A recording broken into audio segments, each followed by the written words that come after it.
Bismillahirrahmanirrahim. Assalamualaikum warahmatullahi wabarakatuh. Alhamdulillahi rabbil alamin. Nahmaduhu wa nasta'inuhu wa nastaghfiruh wa nastahdihi wa natubu ilaih wa na'udzu billahi min shururi anfusina wa min sayyiati a'malina. May yahdihillahu fahuwal muhtadi wa may yudlil falan tajida lahu waliyyan mursyida. Ashhadu an la ilaha illallah wahdahu la syarika lah wa ashhadu anna Muhammadan abduhu wa rasuluh la nabiyya wa la rasula ba'dah. Qala Allah jalla wa ala a'udzu billahi minasy syaithanir rajim. Bismillahirrahmanirrahim. Ya ayyuhalladzina amanu taqullaha haqqa tuqatih wa la tamutunna illa wa antum muslimun. Wa qala nabiyuna Muhammad bin Abdullah sallallahu alaihi wasallam fi hadits syarif, man taba qabla an tatlu'a asy-syamsu min maghribiha taba Allahu alaihi. Rawahu Muslim. Amma ba'd, fa inna asdaqal hadits kitabullah wa khairal hadi hadi Muhammadin sallallahu alaihi wasallam wa syarrul umur muhdatsatuha wa kullu muhdatsatin bid'ah wa kullu bid'atin dhalalah wa kullu dhalalatin finnar. Bapak Ibu kaum muslimin dan muslimat rahimakumullah, alhamdulillah kita bersyukur kepada Allah Jalla wa Ala. Pada malam hari ini kembali kita dapat bermajlis ilmu. Seraya tidak lupa kita terus memohon kepada Allah semoga kita diberikan kesehatan, diberikan ilmu yang bermanfaat, serta tidak lupa kita memohon kepada Allah semoga kita diberikan kekuatan untuk dapat mengamalkan setiap ilmu yang telah kita pelajari. Bapak Ibu sekalian rahimakumullah, pada kesempatan ini kita masih membicarakan bab taubah, yaitu bab taubat dari kitab Nuzhatul Muttaqin yang merupakan syarah daripada kitab Riyadhus Shalihin. Di pertemuan sebelumnya kita telah membacakan hadis Rasulullah sallallahu alaihi wasallam, di mana hadis ini merupakan kabar gembira bagi setiap hamba-hamba Allah Subhanahu wa taala, yang mana dia pasti akan melalui hari-harinya dan malam-malamnya dengan perbuatan dosa dan maksiat. Hadis yang diterima dari Abi Musa Abdullah bin Qais al-Ash'ari radhiyallahu anhu anin Nabi sallallahu alaihi wasallam qala, inna Allah ta'ala yabsutu yadahu bil-lail. Sesungguhnya Allah Subhanahu wa taala membentangkan tangannya di waktu malam. Allah membentangkan tangannya di waktu malam untuk liyatuba musii'un nahar, untuk menerima taubat bagi hambanya yang bermaksiat di siang hari.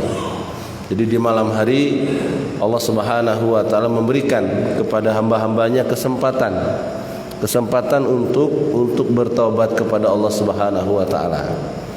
Karena bagaimanapun, bagaimana tadi yang kita sebutkan bahwasanya hari-hari hamba itu dilalui dengan kemaksiatan. Kullu bani Adam khata'un. Setiap anak Adam itu melalui harinya dengan berbuat dosa, berbuat kesalahan.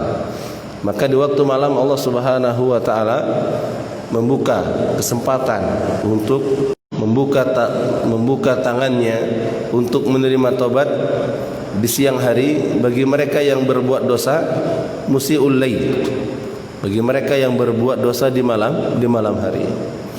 Di siang hari Allah Subhanahu wa taala juga kembali memberi kesempatan kepada hamba-hambanya untuk tubu ilallah, untuk segera bertaubat kepada Allah Jalla wa Ala. Karena sebagaimana disebutkan di dalam ayat, Nabi ibadi anni, khabarkan kepada hambaku tentang diriku, kata Allah. Sampaikan kepada hamba-hambaku tentang Allah. Bagaimana Allah? Allah mengkhabarkan tentang dirinya, Anal Ghafurur Rahim. Aku itu maha pengampun lagi maha penyayang. Kemudian sampaikan pula wa ana azabil syadid, dan sampaikan pula bahwa azabku itu sangat pedih. Jadi manakala mereka menunda taubat, maka Allah Subhanahu wa taala memberikan ancaman bahwasanya azab Allah itu amat sangat pedih akan menanti mereka. Bahkan di dalam ayat yang lain Allah Subhanahu wa taala juga memberikan kabar gembira kepada kita, yaitu qul ya ibadiyalladzina asrafu ala anfusihim la taqnatu min rahmatillah. Katakan kepada hamba-hambaku yang melampaui batas-batas haram mereka lalui, artinya hal-hal yang diharamkan oleh Allah mereka kerjakan, batas-batas ketaatan mereka tinggalkan, artinya mereka tidak melakukan ketaatan. Karena maksiat itu bukan, karena dosa itu bukan hanya melakukan maksiat, mengerjakan yang dilarang, tapi namanya dosa itu meninggalkan yang diperintahkan itu berdosa. Jadi jangan sampai kita memiliki pemahaman yang namanya dosa itu adalah mengerjakan yang dilarang. Bukan hanya mengerjakan yang dilarang, tapi meninggalkan yang diperintahkan oleh Allah itu berdosa. Meninggalkan sholat berjamaah ya tanpa udzur syar'i, meninggalkan sholat yang diwajibkan, meninggalkan ibadah puasa, meninggalkan membaca Al-Quran, dan meninggalkan yang Allah Subhanahu wa taala perintahkan, itu adalah perbuatan dosa. Ini perlu kita juga demikian dengan pahala. Jadi pahala itu bukan hanya mengerjakan sesuatu yang diperintahkan, tapi meninggalkan yang dilarang juga berpahala. Yang manakala misalnya kita memiliki peluang, kesempatan untuk berbuat maksiat, kemudian kita meninggalkannya karena Allah Subhanahu wa taala, maka itu merupakan sebuah pahala. Dzilluhumullahu yauma la dzilla illa dzilluh. Mereka akan mendapatkan naungan di mana pada hari itu tidak ada naungan lain melainkan naungan Allah. Ternyata disebutkan salah satu dari 7 orang itu adalah seseorang yang diajak berbuat zina oleh seorang wanita zata mansibin wa jamalin. Wanita itu memiliki harta, wajahnya juga cantik, kemudian dia meninggalkannya seraya dia berkata inni akhafullaha rabbal alamin, aku takut kepada Allah rabbul alamin. Ini berpahala. Jadi pahala itu bukan hanya mengerjakan yang diperintahkan, tapi meninggalkan yang dilarang oleh Allah Subhanahu wa taala itu juga berpahala. Begitu pula dengan dosa. Nah, kapan Allah Subhanahu wa taala menutup taubatnya?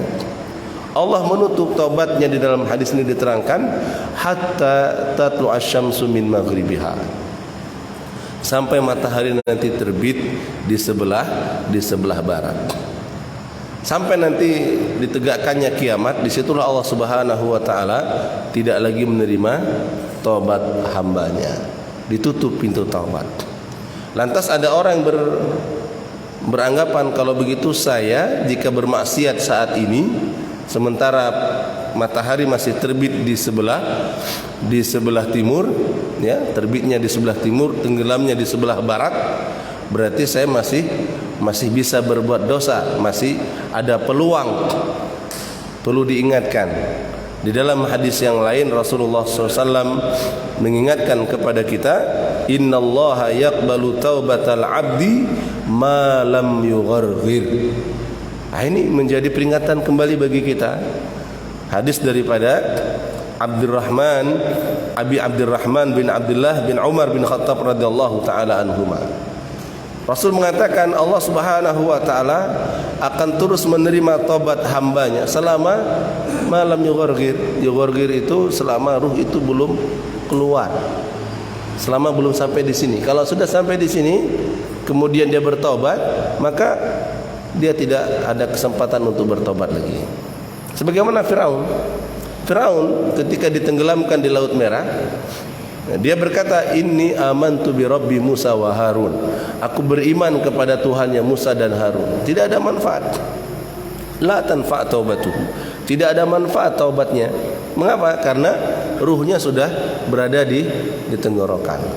Sudah mau keluar dia. Maka Allah Subhanahu wa taala di dalam dalam Al-Qur'an Allah berfirman dalam surah An-Nisa, "Walaisatit taubatu lil ladzina ya'maluna sayyi'ati hatta idza hadara ahaduhumul maut qala inni tubtul an." Taubat itu tidak akan diberikan kepada orang-orang berbuat kemaksiatan Ya, berbuat kemaksiatan sampai tibanya sakaratul maut. Sampai tibanya sakaratul maut, kemudian dia berkata, aku akan bertobat hari ini. Aku akan bertobat sekarang. Ini tidak akan diterima oleh Allah Subhanahu wa taala. Maka termasuk hal yang harus kita segerakan adalah bertobat. Allah Subhanahu wa taala memerintahkan kepada kita dengan kalimat wasari'u ila maghfirati min rabbikum wa jannatin 'arduha as-samawati wal ardh. Bersegera. Ya, bersegera. Arti bersegera, kita tidak menundanya. Karena umur kita tidak akan pernah menunggu kita. Tidak akan pernah menunggu kita untuk bertobat. Jatah akhir hidup kita tidak akan menunggu kapan dia bertobat, tidak. Fa idza jaa ajaluhum la yastakhiruna sa'ata wa la yastaqdimun. Apabila tiba masanya, maka tidak ada seorang pun yang bisa memajukan dan mengakhirkan. Kemudian juga disebutkan bagaimana kisah seorang rajul. Hadis daripada Abi Sa'id bin Malik bin Sinan Al-Khudri radhiyallahu anhu. Hadisnya sedikit panjang, di mana Rasulullah SAW bersabda, "Kana fi man kana qablakum rajulun qatala 99 nafsan." Ada sebelum kalian itu seseorang, dia telah membunuh 99 jiwa. 99 jiwa sudah dibunuh oleh laki-laki ini.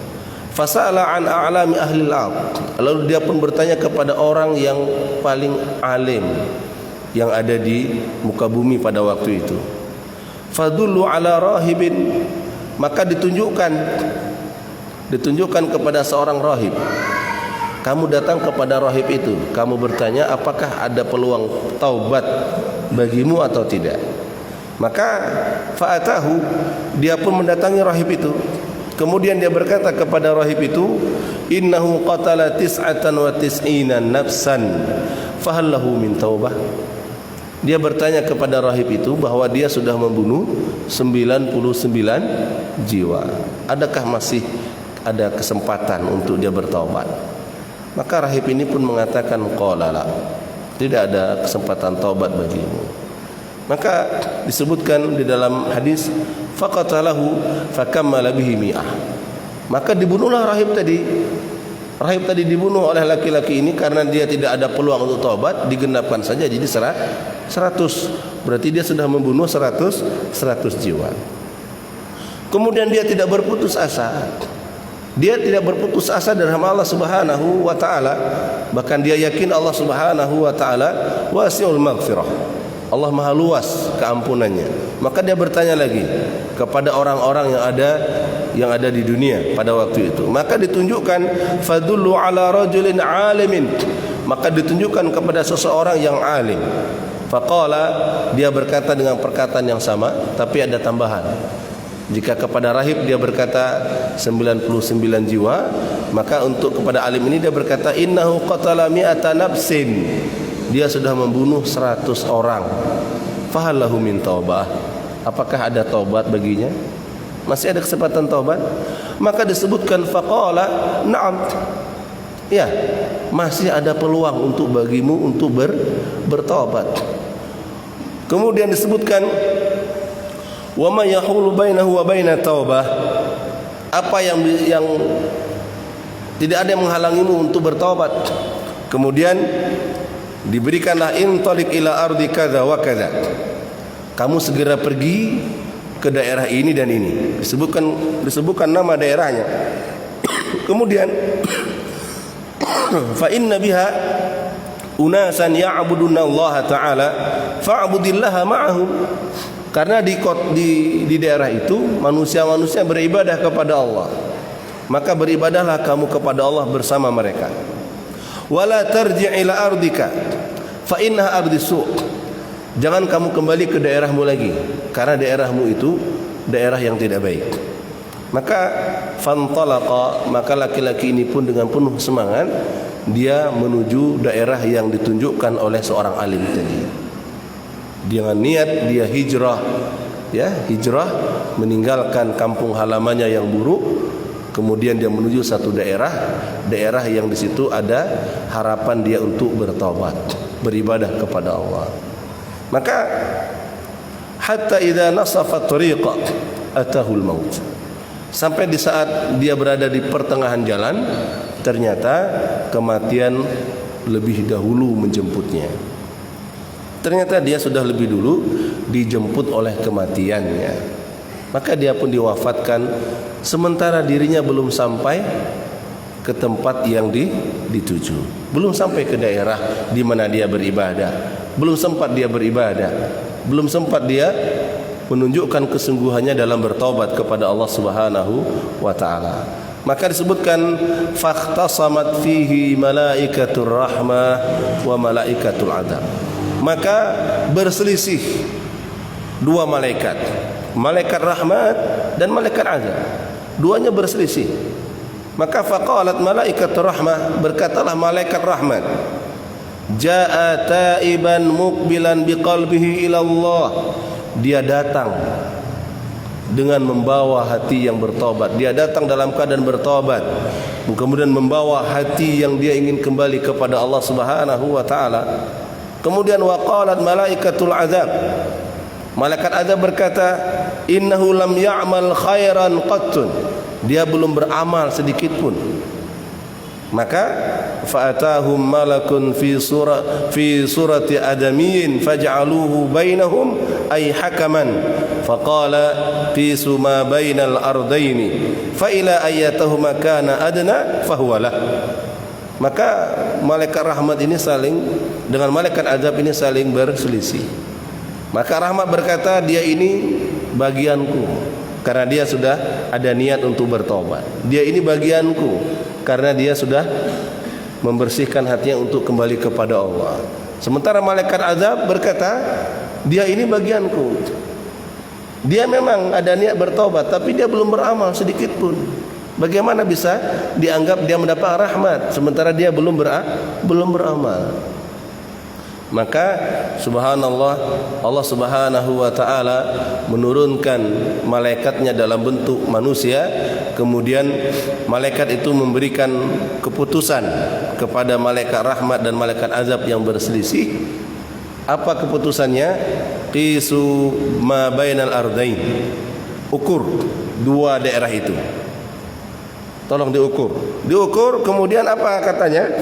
Fa ila ayatahu makana adna fahuwalah. Kalau dia lebih dekat kepada daerah yang ditinggalkan, ya, maka dia jatahnya malaikat azab. Kalau dia belum terlalu dekat kemari. Tapi kalau dia lebih dekat kepada daerah yang hendak dia tuju, maka dia jatahnya malaikat rahmat. Faqasu, maka diukurlah jarak itu. Kemudian fawajaduhu adna ilal ardi allati arada. Maka ternyata ketika dia diwafatkan, dia lebih dekat dengan daerah di mana yang hendak dia tuju. Faqabadathu malaikatur rahmah, maka malaikat pun langsung mengambilnya. Malaikat rahmat langsung mengambilnya. Ini jatah bagian. Subhanallah, masya Allah. Kita perhatikan di dalam hadis yang lain, disebutkan dalam riwayat yang lain, Allah Subhanahu wa taala ya berkata kepada bumi, apa? Perkataan Allah kepada bumi, fa auhallahu taala ila hadhihi anta ba'di. Allah berkata kepada bumi di mana daerah tempat dia tinggalkan, kamu menjauh. Ya, jauh. Geser jauh-jauh. Allah berfirman kepada daerah di mana dia tinggal sebelumnya. Wa ila hadhihi, dan kepada daerah di mana hendak dia tuju, Allah berkata anta qarrabi, kamu mendekat. Qala qisu ma bainahuma fawajaduhu ila hadi aqrabu bisyibrin faghfiralah. Maka ternyata daerah yang hendak dia tuju itu lebih dekat satu jengkal. Maka Allah pun langsung mengampuni hamba ini. Subhanallah, betapa luas ampunan Allah Subhanahu wa ta'ala kepada hambanya. Padahal dia belum berbuat kebaikan, dia belum beramal saleh, tapi di saat hatinya benar, niatnya ikhlas, maka Allah Subhanahu wa ta'ala menerima taubatnya. Allah Subhanahu wa ta'ala menjadikan dia menjadi bagian dari hamba-hamba Allah yang mendapatkan rahmatnya. Maka dari hadis ini memiliki korelasi dengan apa yang Rasul sabdakan di hadis yang lain. Jangan pernah kita berbangga dengan amal-amal yang kita lakukan. Rasul mengatakan di dalam hadisnya, saddidu wa qaribu. Luruslah kalian dan bertakarublah, mendekatlah. Fa innahu la yanju ahadun minkum bi'amalihi. Karena sesungguhnya kalian itu tidak akan selamat dengan amal-amal yang kalian lakukan. Jadi amal-amal yang kita kerjakan ini tidak akan menjamin keselamatan kita di hadapan Allah Subhanahu wa taala. Kemudian ditanyakan kepada Rasulullah, "Wala anta ya Rasulullah?" Bagaimana dengan dirimu ya Rasulullah? "Wala ana." Aku juga demikian. Jadi dengan apa kita akan masuk surga? Dengan apa kita akan selamat? Illa bi rahmatillahi ta'ala. Melainkan dengan rahmat Allah Subhanahu wa taala. Tapi rahmat Allah akan kita dapatkan manakala kita mendekatkan diri kepada Allah. Mendekatkan diri kepada Allah. Maka Rasul di awal mengatakan saddidu wa qaribu, mendekatlah. Maka jika kita sudah mendekat kepada Allah, amal apapun, dekatkan diri kepada Allah Subhanahu wa taala. Maka dalam beramal, para salafus saleh terdahulu, mereka tidak melihat ini sunnah, ini wajib, kemudian mereka memilah-milah, kemudian mereka menyampingkan yang sunnah, ya, menganggap remeh yang sunnah, kemudian mereka fokus pada yang wajib. Yang wajib pun mereka tidak sempurnakan. Tapi tidak, para salafus saleh tidak demikian. Selama itu amalan, mereka kerjakan. Amalan sunnah bagi mereka itu seperti amalan wajib. Kita pahami ketika sebelum turun surat ayat terakhir daripada surah Al-Muzammil, para sahabat itu satu tahun itu melaksanakan salat qiyamul lail tanpa henti. 1 tahun. Sehingga ketika turun ayat terakhir dari surah Al-Muzammil, inna tabaraka, mana?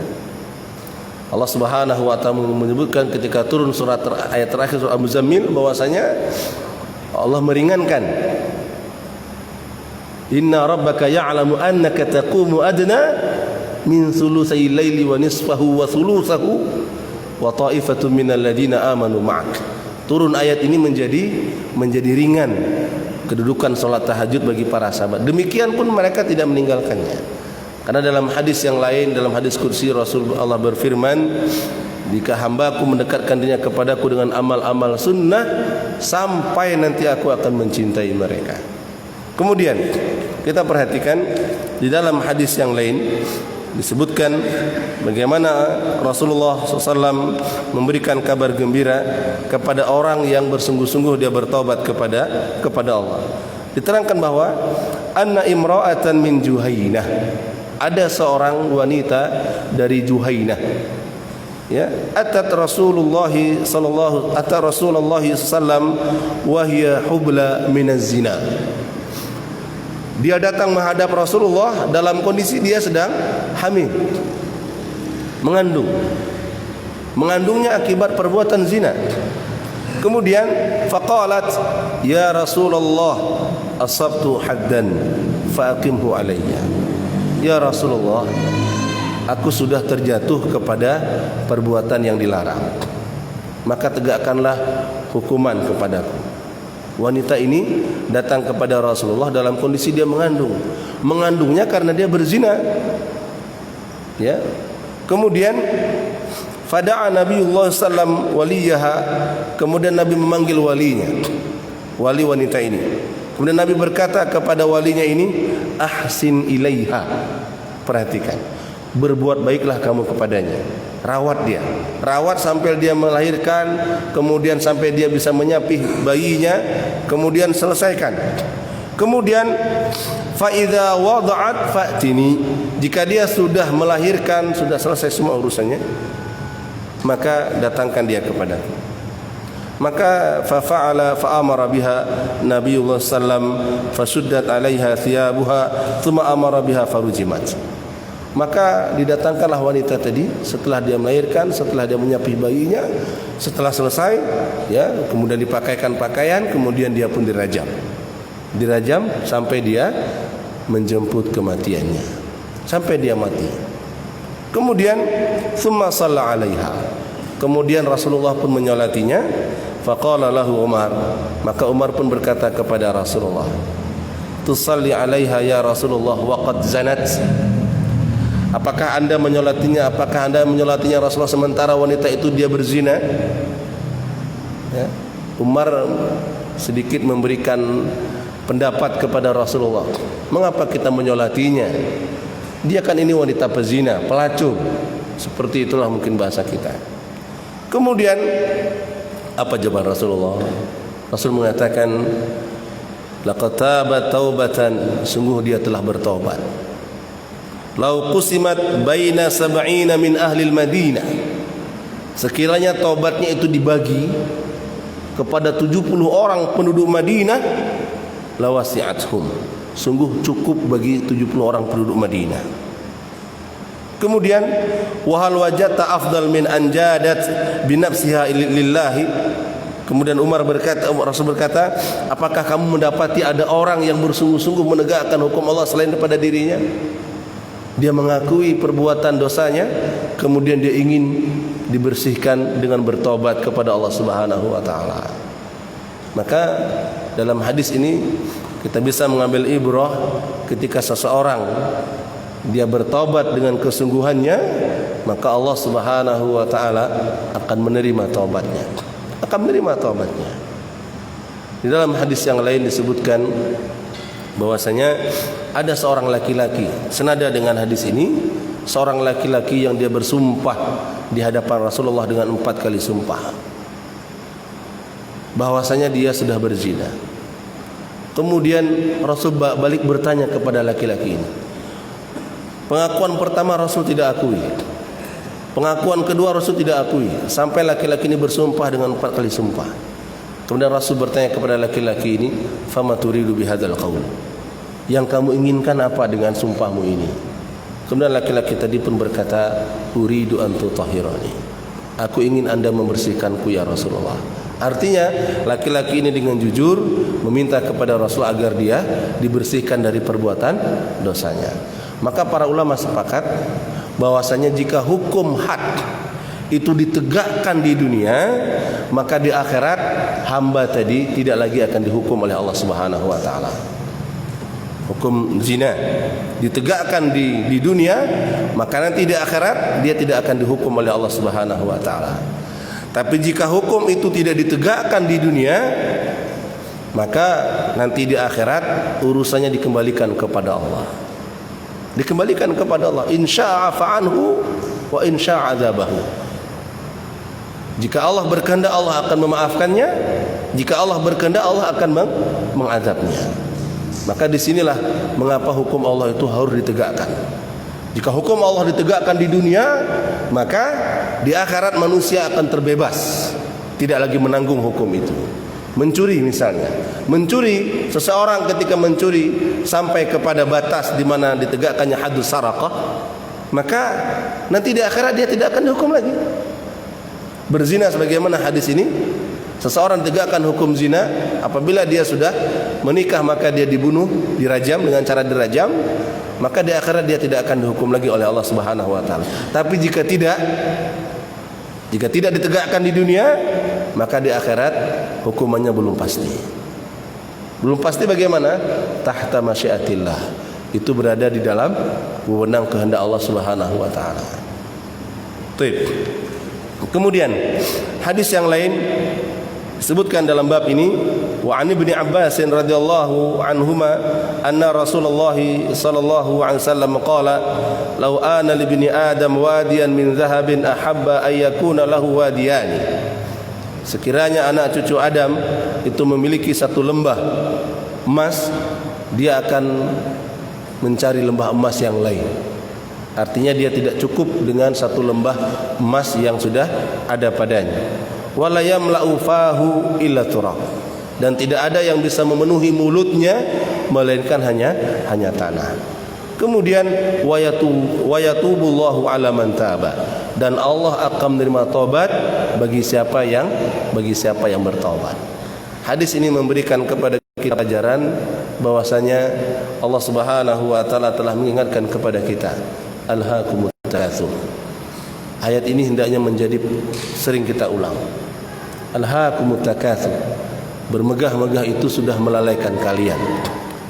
hatta zurtumul maqabir, sampai kamu nanti akan masuk ke liang kubur, sampai tanah itu menyumpal di mulutmu, maka itu baru akan menyadarkan kita, baru akan menyadarkan manusia bahwa yang selama ini mereka lakukan itu tidak ada manfaatnya. Yang mereka kumpulkan itu tidak ada manfaatnya, melainkan manakala itu ditasarufkan pada kebaikan. Tapi manakala tidak, maka itu hanya akan menjadi beban bagi mereka nanti di akhirat. Kemudian dalam hadis ini Rasul memberikan kabar gembira, dan Allah akan menerima taubat bagi siapa yang mau bertobat. Yang tidak mau, Allah Subhanahu wa taala tidak akan menerimanya.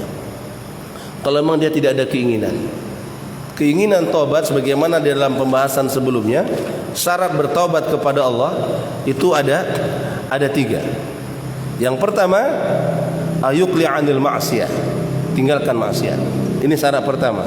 Kemudian syarat yang kedua, ayandama 'ala fi'liha, hendaknya menyesal atas apa yang telah dilakukan.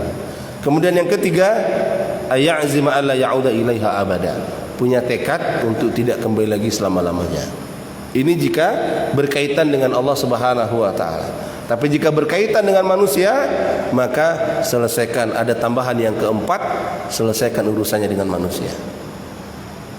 Kalau jika berkaitan dengan manusia, apakah harta, apakah kezaliman, maka syaratnya bertambah 1, yaitu minta ridhonya, selesaikan urusannya.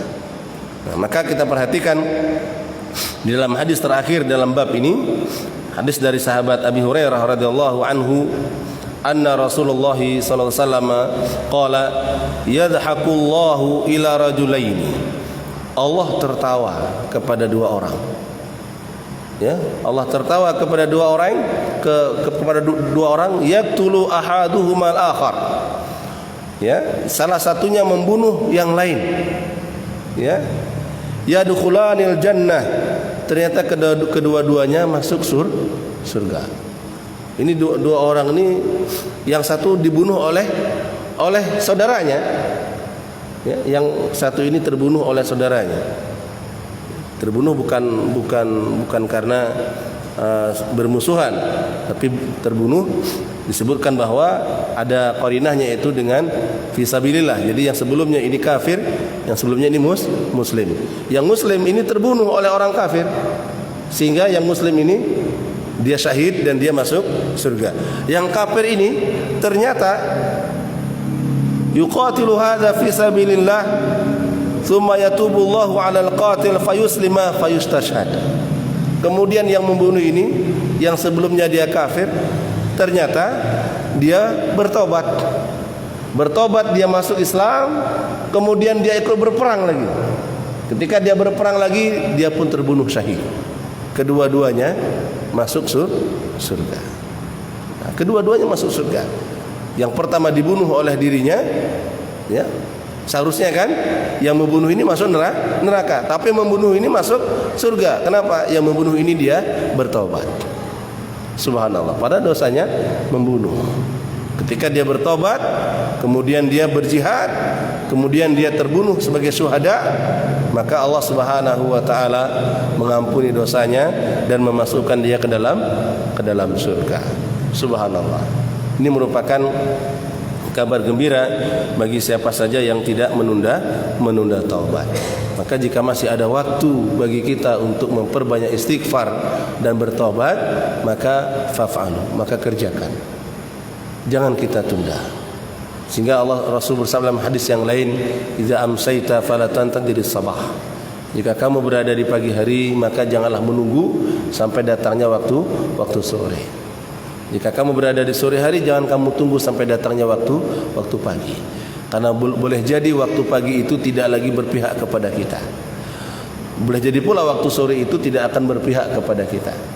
Berapa banyak manusia pagi harinya bersama kita, ternyata sore harinya dia sudah kembali kepada Allah Subhanahu wa taala.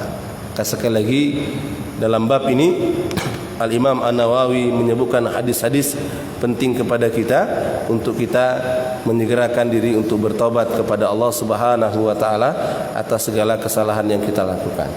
Kemudian bab yang ketiga yaitu bab as-sabr, yaitu bab sabar.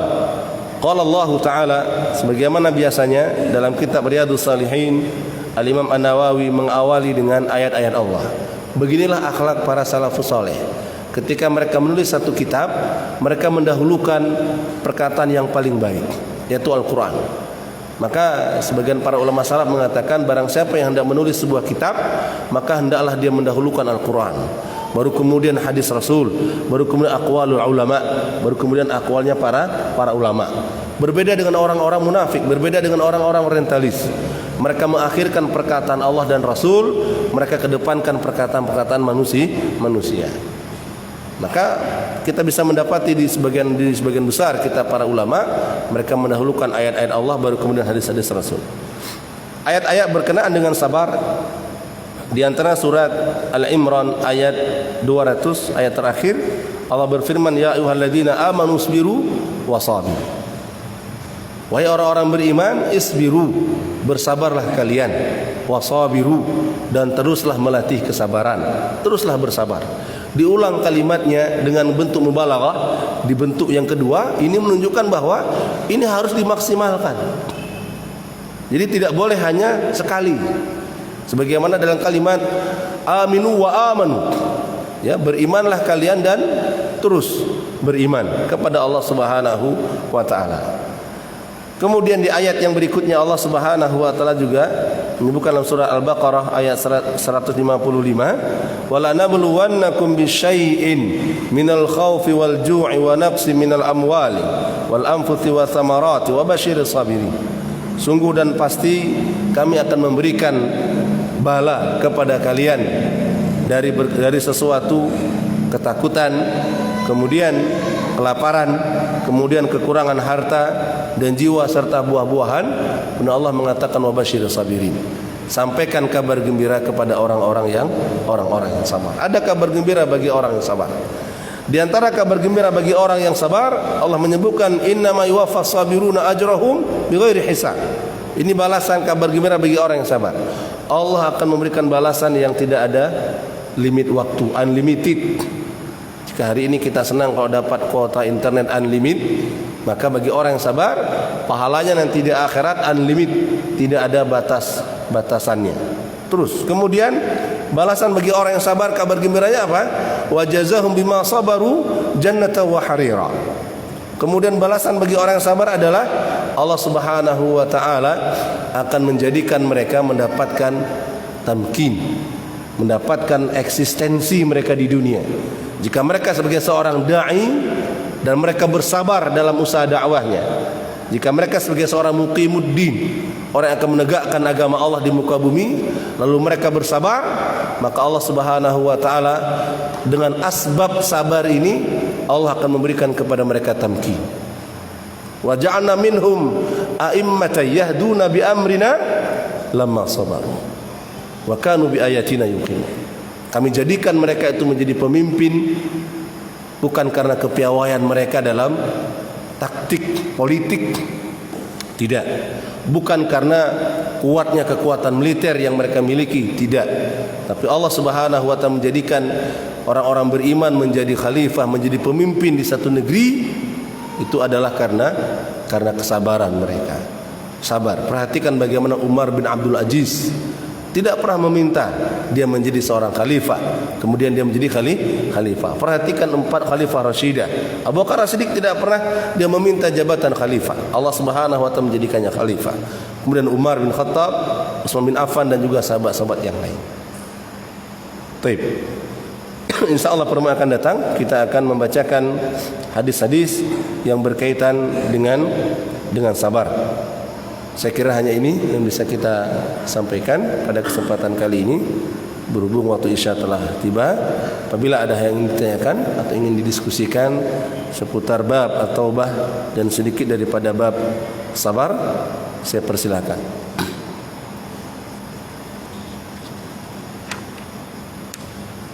Sudah masuk waktu? Ketua Teh? 3 menit lagi. Ya. Saya kira kita cukupkan. Ya, silakan Pak.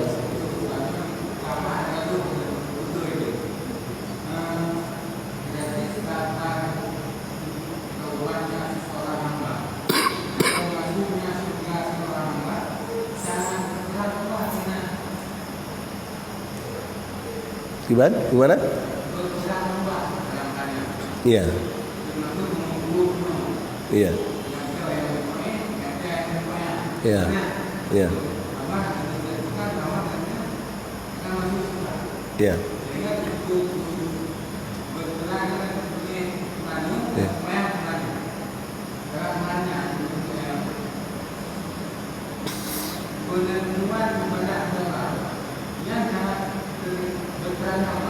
Iya.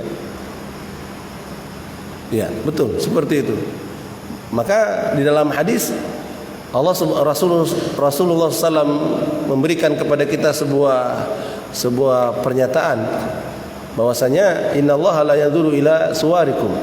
Ini merupakan Allah enggak melihat kepada rupa kita. Allah juga tidak akan melihat kepada jasad kita. Yang Allah lihat adalah hatinya. Ketika jasad itu terus bergerak berpacu dalam ibadah, tapi inti akhirnya adalah hati. Bagaimana hatinya?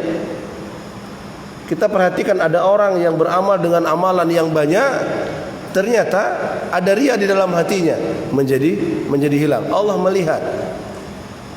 Mizannya adalah hati. Dan Allah akan lihat apa yang ada dalam hati kita. Maka dalam ayat Allah Subhanahu wa taala mengingatkan kepada kita, yaumun la yanfa'u malu wala banun. Hari itu tidak ada manfaat lagi. Allah dalam menyebutkan mal dalam bentuk umum, baik ditasarufkan dalam kebaikan maupun apalagi dalam kemaksiatan. Kemudian wala banun, juga anak-anak, baik anak-anak itu anak-anak yang soleh ataupun anak-anak yang thaleh. Illa man atallaha biqalbin salim, kecuali yang datang kepada dengan hati yang salim. Hati yang salim apa? Apabila dia punya harta, ketika ditasarufkan, dia otomatis dia tidak akan mentasarufkan pada keburukan. Ketika dia mentasarufkan dalam kebaikan, maka ada keikhlasan ketika dia mentasarufkan. Begitu juga ketika dia mendidik anaknya menjadi anak yang salih, dia juga mengharapkan anaknya ini menjadi anak yang bisa menjadi nyawa kedua bagi dirinya. Dan ayat ini menjadi iktibar pelajaran bagi kita agar kita memohon kepada Allah agar kita diampuni. Karena tidak ada satu doa pun yang paling harus kita dahulukan dalam hidup ini melainkan doa maghfirah. Nabiullah Adam alaihissalam ketika diusir dari dalam surga, Nabiullah Adam tidak meminta yang lain. Dia tidak minta dimasukkan ke dalam surga lagi. Tapi Nabiullah Adam alaihissalam meminta kepada Allah agar dia diampuni. Rabbana dzalamna anfusana wa illam taghfir lana wa tarhamna lanakunanna minal khasirin. Fatalaqa Adamu min rabbih kalimatin fataba alaihi. Adam tidak minta masuk surga. Nabi Nuh alaihissalam juga minta diampuni. Nabi Ibrahim alaihissalam juga meminta diampuni. Dan Rasulullah SAW juga meminta agar dia diampuni. Dalam hadis di awal sudah kita bacakan, inilah astaghfiru fil yaumi aktsar min 70 marrah. Maka sangat tergantung dengan Allah Subhanahu wa taala. Kita masuk surga dengan rahmat Allah Subhanahu wa taala. Maka bagus sekali pertanyaannya. Jadi dengan apa yang kita lakukan hari ini kebaikan, maka jangan berbangga dengan kebaikan yang banyak, tapi selipkan di dalamnya kita mohon agar kita diampuni. Kenapa berapa banyak kebaikan yang kita lakukan, ternyata di situ terselip hal-hal yang kurang. Ada unsur-unsur riya masuk menyelinap di dalam ketaatan-ketaatan yang kita lakukan. Maka minta ampun kepada Allah. Ada satu doa sebagai penutup, semoga doa ini bisa kita praktekkan. Rasul mengatakan kepada para sahabat, hal-hal yang merusak amalan-amalan kita itu adalah kesyirikan yang tidak bisa dilihat oleh mata. Ada satu doa yang Rasul mengatakan dalam hadisnya, takutlah kalian minasyirki, dari kesyirikan, fa innahu akhfa min dabibin namam, karena dia itu lebih halus, lebih tersembunyi daripada semut-semut kecil itu. Kemudian sahabat yang hadir bertanya kepada Rasulullah, ya Rasulullah, kaifa nattaqihu minhu fa innahu akhfa min dabibin namam. Bagaimana kami bisa lari berlindung darinya sementara dia lebih halus daripada semut kecil? Kemudian Rasul mengatakan, qulu, ucapkan, doakan oleh kalian setiap pagi dan sore. Apa doanya? Allahumma inni astaghfiruka, Allahumma inni a'udzubika, Allahumma inni astaghfiruka lima a'lamu Allahumma inni a'udzubika lima a'lam wa nastaghfiruka lima la na'lam. Allahumma inni a'udzubika lima a'lam. Ya Allah, aku berlindung kepadamu dengan apa-apa yang aku ketahui. Berlindung. Wa astaghfiruka, dan aku berlindung kepadamu dari sesuatu yang aku tidak ketahui. Nah, ini salah satu doa yang Rasulullah ajarkan. Allahumma inni a'udzubika min an usyrika bika syai'an na'lamu wa na'udzubika wa nastaghfiruka lima la na'lam. Ini doanya. Ya Allah, aku berlindung kepadamu dari kesyirikan yang aku tahu itu kesyirikan, dan aku mohon ampun kepadamu ya Allah dari kesyirikan yang aku tidak tahu, ternyata aku sudah terjatuh kepada kesyirikan. Ini termasuk doa pagi dan sore. Allahumma inni na'udzubika min an nusyrika bika syai'an na'lamu wa nastaghfiruka lima la na'lamu. Dengan bentuk nahnu. Jika kita bentukkan dalam bentuk kita sendiri, ana, maka Allahumma inni a'udzubika min an usyrika bika syai'an a'lamuhu wa astaghfiruka lima la a'lam. Ini doa yang hendaknya kita baca. Semoga kita diampuni oleh Allah Subhanahu wa taala. Baik, saya kira itu yang bisa saya jawab. Semoga bisa mencukupi. Baik, insyaallah pertemuan akan datang kita akan membacakan hadis-hadis yang berkaitan dengan sabar.